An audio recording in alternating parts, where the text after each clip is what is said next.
고린도전서 12장 1절부터 11절까지입니다. 이제 오늘 이 말씀서부터 14장까지 12, 13, 14장은 은사 문제를 다루는 장입니다. 아마 성경에서 은사에 대해서 직접적으로 이렇게 여러 장을 통해서 은사의 여러 문제에 대해서 직접 다루는 본문은 이 고린도전서 12, 13, 14장이 유일할 것이다 라고 생각을 합니다. 간간히 에베소서 4장이나 로마서 12장의 은사가 나오기는 하지만 이렇게 광범위하게 은사를 다루지는 않아요.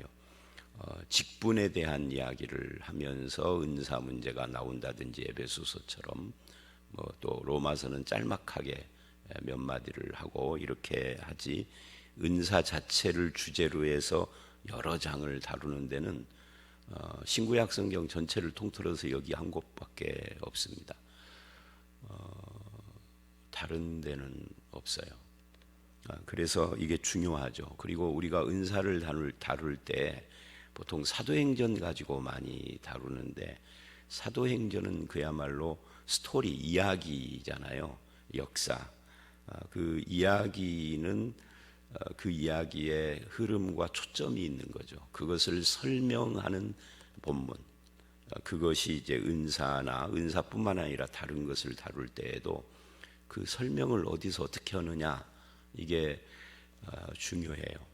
설명하는 것이 없다 그러면 사도행전밖에 없다 그러면은 또 별개의 문제겠지만, 성령에 대해서 설명하는 곳, 그러니까 이 본문 고린도전서 12장이나 또 다른 갈라디아서라든지, 갈라디아서에서는 성령의 열매를 다루죠. 성령의 소욕, 육체의 소욕, 이런 것을 말을 하고요. 자, 그래서 이 고린도전서 12, 13, 14장이 중요합니다. 사도행전에 나오는 현상들을 설명하는 것이기 때문에 그렇죠.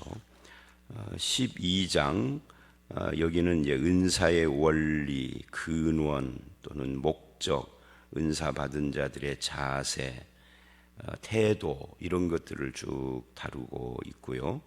13장은 가장 좋은 길이라면서 사랑 이야기를 하고, 14장은 방언보다 애언을 더 추천을 하면서 그 이유가 뭐냐 하는 것을 쭉 이제 은사에 있어서 중요한 것이 무엇이냐, 이거를 다루는 거죠. 아마 14장이 없으면 12장만 가지고는 설명이 다 안 됐을 것 같아요. 근데 14장이 있어서 12장의 은사 이야기가 더 풍성하게 설명이 된다, 이렇게 말을 할 수가 있겠죠. 먼저 1절, 2절을 보면, 형제들아 신령한 것에 대하여는 나는 너희가 알지 못하기를 원하지 않는다.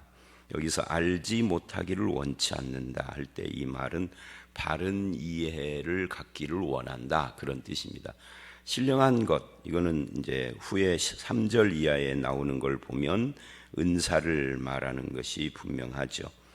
근데 은사 문제에 대해서 알아야 한다. 사람들이 바르게 이해하지 못하고 은사를 사용하거나 또는 받기를 원하거나 이런 것이 문제가 된다 하는 것을 바울은 지금 지적하고 있는 거죠.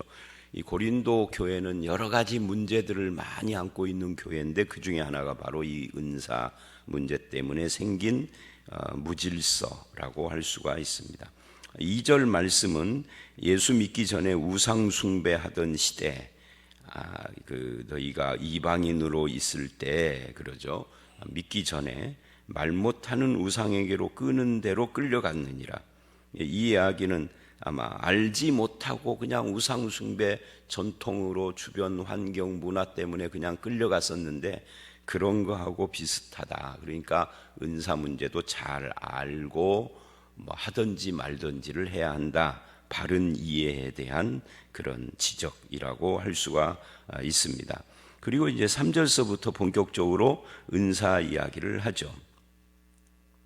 3절, 그러므로 내가 너희에게 알리노니, 알린다, 1절에 안다 하는 이것을 지금 계속 연결해서 바른 삶에 대한 촉구를 하고 있어요. 하나님의 영으로 말하는 자는 누구든지 예수를 저주할 자라 하지 않고 성령으로 않고는 누구든지 예수를 주시라 할 수 없다. 갑자기 은사 이야기를 하는데 왜 이런 말을 하느냐 하면은 아마도 이것이 이제 2장하고 연결이 돼서 2장, 3장하고 연결이 돼서 누가 성령으로 무엇을 한다라고 은사를 이야기를 하고 또 신령한 어떤 존재가 자기는 신령한 자인데 하면서 뭔가 고린도 교회에서 미혹을 했거나 잘못된 왜곡 남용 이런 것들이 있었던 것 같아요. 근데 그들이 성령을 핑계로 해서 예수님을 모독하거나 예수님에 대한 바른 고백이 없이 그렇게 어지럽히는 자가 있었던 것 같아요. 그래서 이제 그것에 대한 지적을 하는 거죠. 우리 안에 성령이 내주하는 자, 이 성령이 내주하는 자 이를 2장, 3장에서는 뭐라고 하느냐면 신령한 자라고 합니다. 그러니까 우리가 이 부분을 우리 2장, 3장에서 짚고 넘어왔지만 다시 한번 확인을 해야 돼요. 육에 속한 자, 신령한 자 이런 이야기를 할 때 누가 신령한 자냐 하면은 한국 교회나 성도님들이 잘못 알고 있는 것은 예수 믿는 자가 있고 그리고 신령한 자가 따로 있는 이런 구조에 우리가 알고 있는 것은 그래서 내가 예수를 믿는데 신령한 자에게 기도를 받으러 가야 하고 신령한 자에게 뭔가 은사 같은 경우에는 은사를 이렇게 그걸 임파테이션이라고 그러는데 이게 그 전이 받아야 하는 것처럼 그렇게 생각하는 사람들이 목회자들 가운데도 굉장히 많습니다. 그렇지 않는 사람보다 더 많은 것 같아요. 제가 보기에는 느끼기가. 그런데 이 본문은 그걸 확실하게 말을 하고 있는 겁니다. 그리고 2장, 3장도 2장, 3장은 신령한 자를 직접적으로 설명을 하죠. 신령한 자의 결론이 뭐죠, 권사님? 예수 믿는 자예요. 성령이 안에 있는 자가 신령한 자입니다. 성령이 안에 있는 자는 누구냐? 예수 믿는 자. 예수 믿는 모두입니다. 근데 나는 예수 믿는 것이 분명한 예수 믿고 지금 40년째인데 그런데 대표 기도도 못해요. 근데 내가 어떻게 신령한 자예요? 신령한 자는 대표 기도를 줄줄줄 하느냐 떠듬떠듬 하느냐하고는 아무 상관이 없어. 나는 한 번도 남을 위해서 기도했는데 병도 안 났던데 그거 신령한 자하고는 아무 상관이 없어. 병은 무당이 더 잘 고쳐. 여러분 이거 제 이야기를 오해하지 말고 들으세요. 병 들었으면 병원 가든지 무당한테 가든지 해보십시오. 훨씬 잘 고쳐요. 그럼 신령한 자냐? 아니요. 성경이 말하는 신령의 기준은 그런 것이 아닙니다. 예수를 믿고 성령이 있는. 그러면 예수를 믿는 자와 성령이 있는 자는 어떤 차이가 있느냐? 같아요. 물론 전제가 조건이 붙죠. 그 예수 믿는다 하는 것이 진짜 믿는다는 조건이죠. 가짜로 믿는 사람도 있으니까. 그래서 이제 그거를 이 본문이 말하는 겁니다. 성령이 계신 자는 예수를 주시라 하고 저주하지 않는다. 이 말을 거꾸로 말하면 예수를 저주하지 않고 예수를 주님이라 고백하는 자는 성령, 하나님의 영으로 하는 거다. 하나님의 영이 내 밖에서 내 안에서. 그러니까 2장, 3장 이야기를 여기서는 그냥 딱 한 절로 축약해가지고 다시 말한 거예요. 그걸 구구하게 다시 설명할 수가 없으니까. 근데 우리는 이 부분이 정리가 안 돼 있어요. 고린도전서를 잘 읽고, 고린도전서가 어떻게 보면 성도들이 잘 아는 친숙한 서신이기도 해요. 많이들 알고 있는데 그것에 대한 해석이 바르지가 않은 거죠. 자기 경험을 거기에다가 집어넣어서 해석을 하려고 그러니까 꼬는 거예요. 자기 경험을 내려놓고 해석을 해야 되는데, 내가 경험했는데 이렇게, 그거는 그냥 입을 봉해야 되겠죠. 자, 그래서 이제 이 부분이 바로 그건데, 예수를 고백하는 자는 성령으로 하는 거다. 이거는 요한복음에서도 마찬가지죠. 누가 거듭난 자냐? 위로부터 난 자다. 누가 예수 그리스도를 주라고 할 수 있느냐? 성령으로 아니하고는 안 된다. 그 성령은 마치 바람 부는 것과 같다. 요한복음 3장 1장, 요한복음 1장과 3장도 그런 이야기를 하죠. 그래서 제가 이제 여러분이 눈치챘겠지만 오늘 찬송가가 매일 성경에 190 몇 장이에요. 근데 그거를 제가 모르는 찬송가이기도 하지만 성령을 주제로 하는 찬송가는 부를 때 조심스러워서 한두 개 아니고는 안 부릅니다. 제가 어떤 찬송가를 부르느냐면 우리 안에 이미 성령이 계셔서 기쁘다 하는 찬송가, 그거는 부르죠. 근데 성령을 다시 단비처럼 또 다시 내려달라는 찬송가는 제가 안 부릅니다. 그거는 성경적이지 않기 때문에. 성도님들도 뭐 저를 따라서 허라 말을 하는 말은 뭐 여러분 알아서 결정할 일이지만 적어도 저는 그렇습니다. 그래서 가능하면 찬송을 불러도 그런 것들에 대해서는 체크를 하고 불러야 돼요. 그냥 뭐 찬송가 있으니까 부른다. 또 매일 성경의 설명도 마찬가지입니다. 오늘 이제 저는 설교할 때 새벽에 매일 성경 먼저 읽고 설교하지는 않습니다. 설교 끝나고 강대상에 가서 매일 성경을 보든지 또는 안 볼 때가 더 많기는 하는데 매일 성경 설명이 100% 다 옳은 것도 아니에요. 그 매일 성경도 지필진이 시대 따라서 바뀌거든요. 요즘은 많이 바뀌어가지고 행위 구원 쪽에 가깝게 이야기를 하는 사람도 가끔 있어요. 그리고 본문은 전혀 그게 아닌데 뭐 사회 정치 이야기 갑자기 들어오는 그런 경우도 있고, 그러니까 분별하시라 이 말입니다. 매일 성경이 됐던 찬송가가 됐던 뭐가 됐던 성경 이외에는 영감된 것이 아니잖아요. 성경만 성령의 영감으로 기록한 거고 나머지는 다 인간의 감동으로 된 거예요. 인간의 감동, 성령의 감동이 아니라. 그렇기 때문에 여러분이 주의하셔야 된다 하는 이야기입니다. 그래서 이 본문 3절이 뭐 시작하자마자 굉장히 중요한 이야기를 하는 거예요. 우리가 예수를 주라 하는 것은 성령으로 하는 거다. 그래서 거꾸로 하면은 예수를 주라 고백하는 자가 신령한 자이고, 그렇지 않으면 아무리 신령한 채 하고 뭐 손에서 불이 나가고 뭐 입에서 따다다다를 해도 예수를 바르게 고백하지 않는 자는 성령으로 하는 것도 아니고 신령한 자가 아니다. 병 잘 고치는데 병 고치는 거고 신령한 거고 아무 상관이 없다. 미래를 내일 무슨 일이 있을지를 이야기하는데요, 그건 무당이지 예수 믿는 사람이 아니다. 14장에 애언 이야기가 나오는데 애언은 미리 애자가 아니에요. 미래를 점지하는 내용이 그것을 말하는 것이 아닙니다. 자, 다시 그래서 이제 이런 가장 기본적인 이야기를 3절에서 한 다음에 4절서부터 6절은 성령의 은사, 직임, 능력 이런 것들의 근원이 뭐냐 하는 것을 이야기를 합니다. 여기서 여러 가지나 라는 말과 같다 라는 이 두 표현이 중요한 핵심이죠. 은사는 여러 가지나 성령 같고, 직분은 여러 가지나 주는 같고, 사역은 여러 가지나 모든 것을 모든 사람 가운데 이루시는 하나님은 같다. 삼위일체가 다 나왔죠.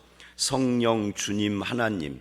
그러니까 우리가 다양한 은사와 직분과 사역을 하고 있고 가지고 있지만, 이 방언의 유무라든지 다양한 은사, 네가 갖고 있는 은사, 내가 갖고 있는 은사, 너의 직분, 나의 직분 다 다르죠.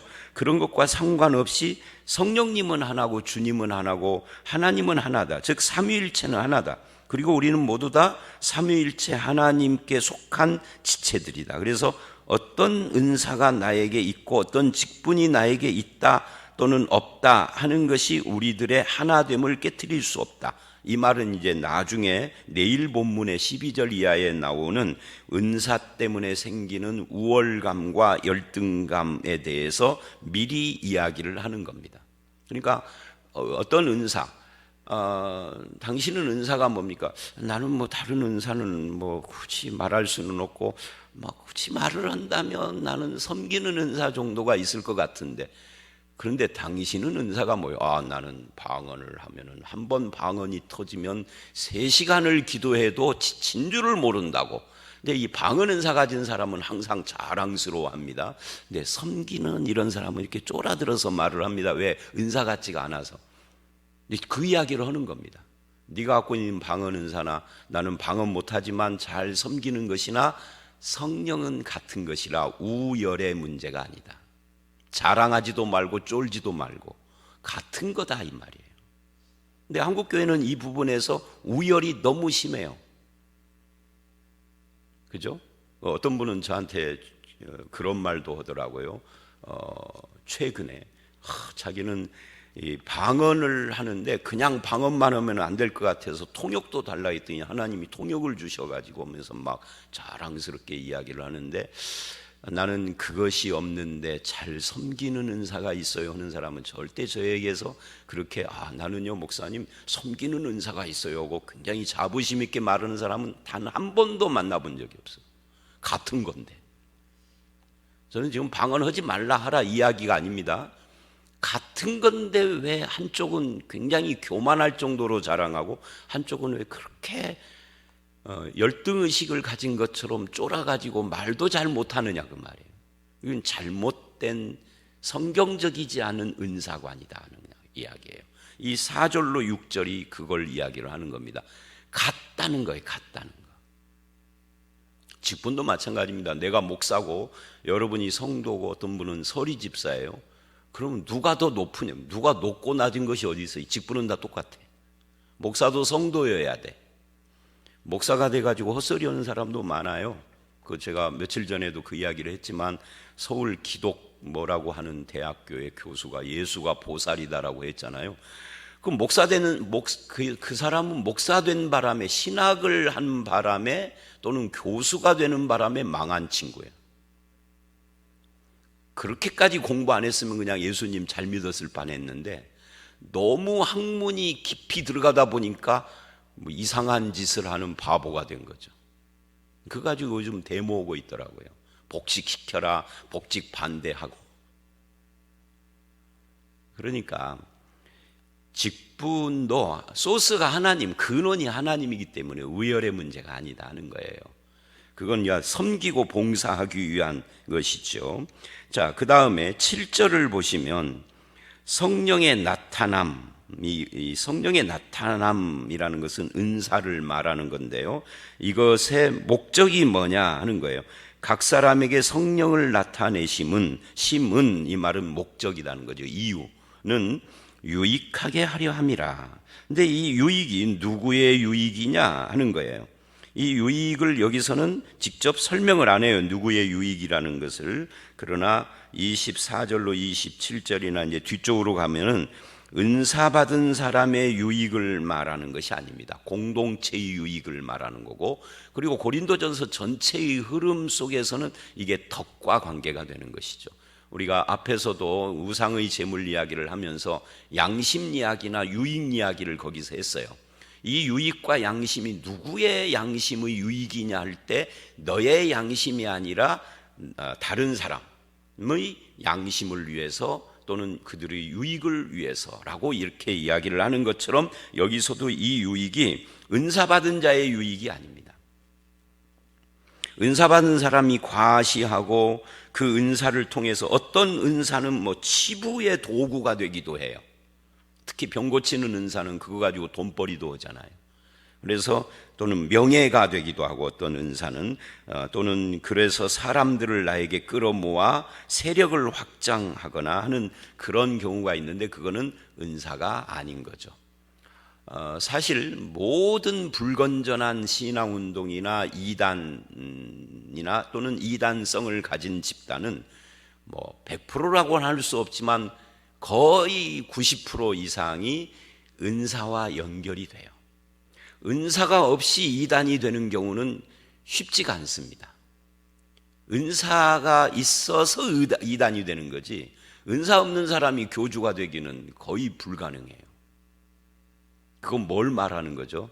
은사라고 해서 다 같이 하나님께로부터 오는 것이 아니다 하는 것을 보여주는 거예요. 그래서 여기서도 성령이 나타남에 대한 이 은사의 목적에 대해서 확실하게 하는 겁니다. 이것이 공동체의 유익, 교회의 유익, 하나님 나라를 위한 거지 은사 받은 자의 개인 유익을 위하여서 하는 것이 주신 것이 아니다. 그래서 은사를 구할 때도 내 유익과 필요가 아니라 교회와 하나님 나라 그 공동체의 유익에 내가 이 은사로 쓰임받고자 하는 마음이 있어야지 신기해서 받고 싶어. 내가 우리 교회는 분위기가 이 방언을 안 하면은 취급도 안 해주는 교회예요. 그래서 인정받고 싶고 이러려고 은사를 구한다면 그거는 은사를 구하는 이유와 목적 자체가 잘못된 것이다 하는 이야기를 지금 이 7절은 하고 있는 겁니다. 그 다음에 8절로 11절 이제 은사의 종류 이야기를 합니다. 이 은사의 종류와 그것이 어떻게 주어졌는가 하는 건데, 어떤 사람에게는 또 다른 사람에게는 이런 말을 계속 말을 하죠. 10절까지 이 어떤 사람 또는 다른 사람이라는 말은 각 사람마다 주신 은사가 다 다르다 하는 것을 뜻하고 있는 겁니다. 그러면서 같은을 또 반복해요. 4절로 6절처럼. 그러니까 각 사람에게 성령으로 무엇을 주었는데 그것이 어떤 은사로 나타났던지 주신 분은 같은 성령이다 라는 이야기를 하는 겁니다. 같은 성령이니까 우리가 흔히 부모와 자식을 열 손가락이라고 그러잖아요. 열 손가락 중에 하나를 깨물었는데 안 아픈 손가락이 없다 이런 말을 하는 것처럼 성령이라고 하는 같은 근원에서 나온 은사는 다 똑같다는 이야기를 하는 겁니다. 그래서 각 사람에게 주신다라고 말을 하는데 모든 사람에게 똑같은 은사는 안 준다는 의미이기도 해요.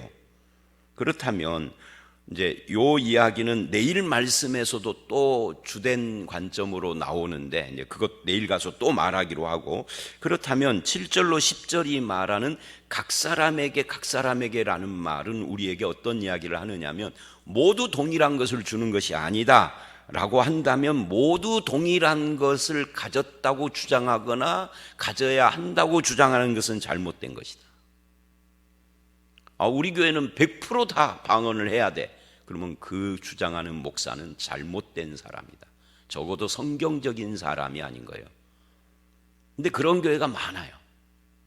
요즘은 제가 기도원을 가까이 안 해서 듣는 바가 없지만 옛날에 젊은 시절에는 기도원 출입도 많이 하고 들어보면은 어떤 기도원에 가면은 개도 방언을 받는데 방언 못 받는 사람이 이상하다. 다 받아야 했는데 성경을 읽어보면 다 받는 방언은 가짜야.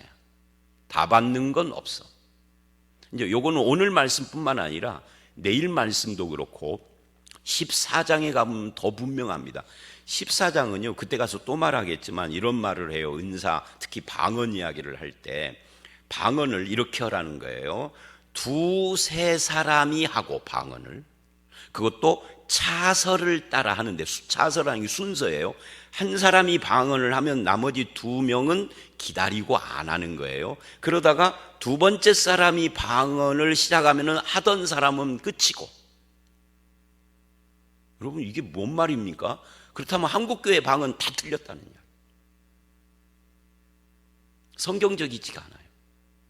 목사님 그 사도행전 2장은요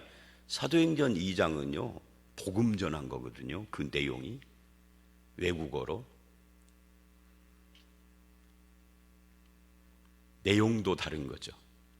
그래서 이제 그 14장은 이제 며칠 후에 보겠습니다만은 14장 가기 전에 여기서도 어떤 사람은 각 사람은 이렇게 말을 하는 것은 각 사람마다 은사가 다 다른 거지 다 동일한 것을 받는다는 건 좀 이상하다 하는 이야기예요.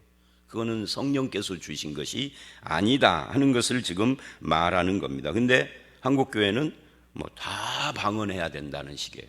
그러면 왜 다 신유 은사를 받아야 되고 다 믿음의 은사를, 다 섬기는 은사를 받아야 된다는 건 강조 않고 방언만 그러죠?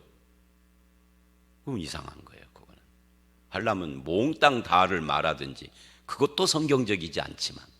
그래서 어떤 사람에게는 근데 그 은사의 종류가 뭐냐면 이래요. 8절, 어떤 사람에게는 성령으로 지혜의 말씀을, 같은 성령 따라 지식의 말씀을, 믿음을, 병 고치는 은사를, 능력 행함을, 애언함을, 분별함을, 방언 말함을, 통역함을 주시나니. 그러니까 은사가 여러 가지다 하는 거예요. 요 은사 하나하나를 다 설명하면 시간이 모자랄 것 같고요. 그런데 이제 이 은사의 종류 문제를 이거 한 가지만 말하고 가십시다.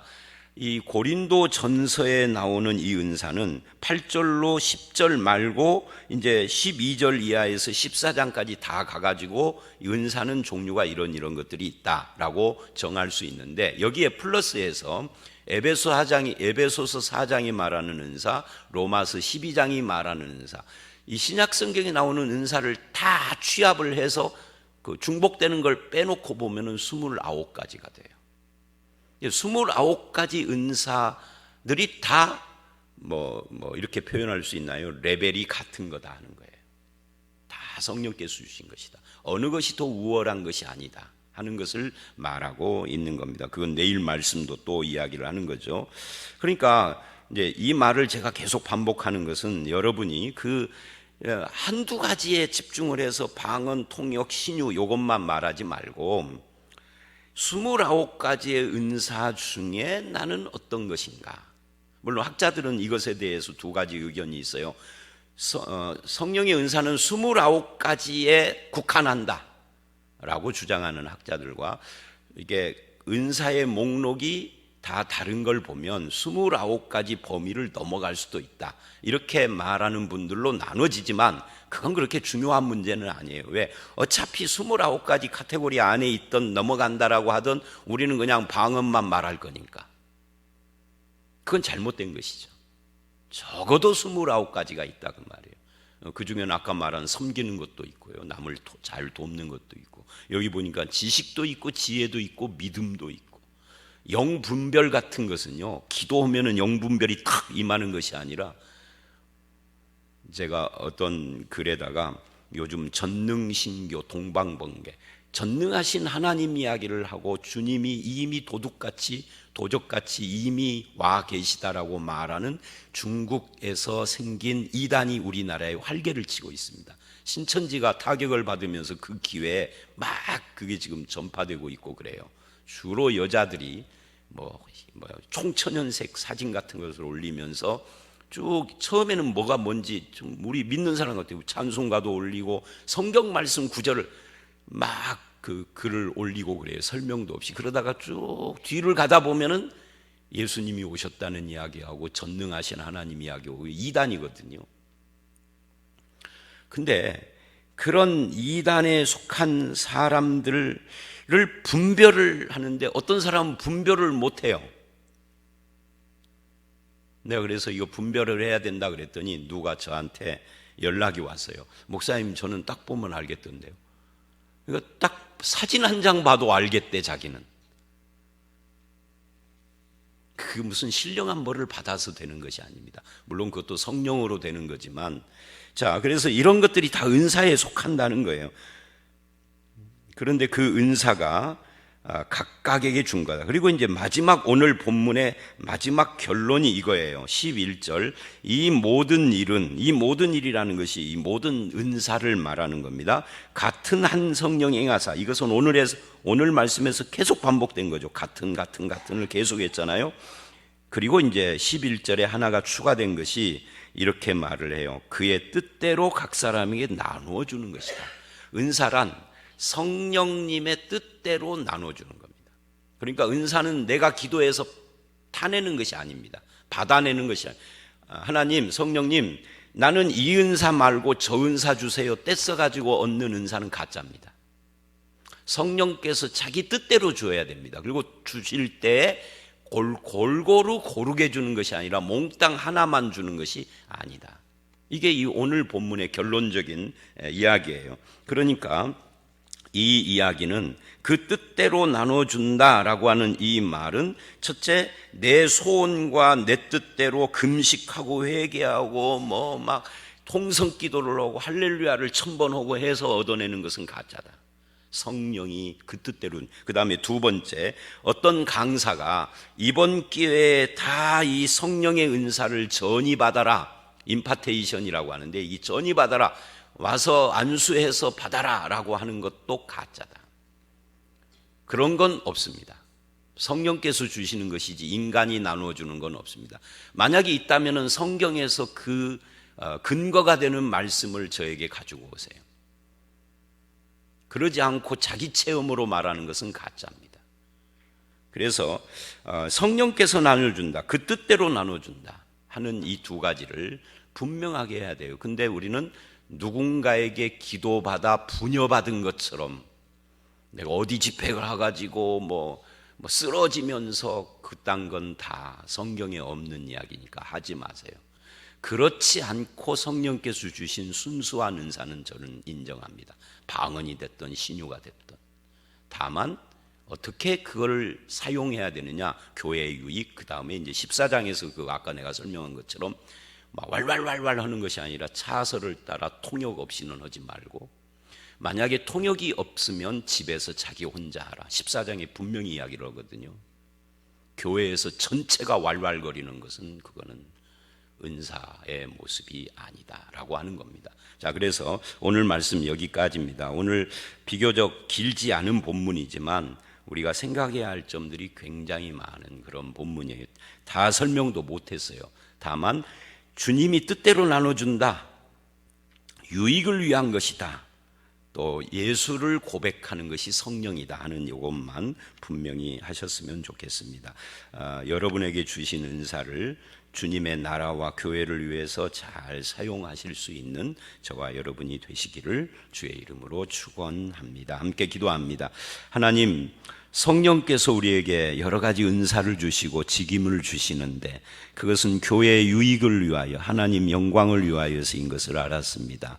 은사 간의 우열이 없을 뿐만 아니라 내가 원하는 은사를 내가 받아내는 것이 아닌 성령께서 그 뜻대로 주시는 것임을 알았습니다. 우리 모두가 가진 은사, 직임, 능력들이 다 한 성령, 한 하나님으로부터 나온 것임을 알고 하나님의 뜻대로 사용하며 주의 영광을 드러내는 성도의 삶을 살아가도록 우리와 함께하여 주시옵소서. 예수님 이름으로 기도드려 싸움나이다. 아멘.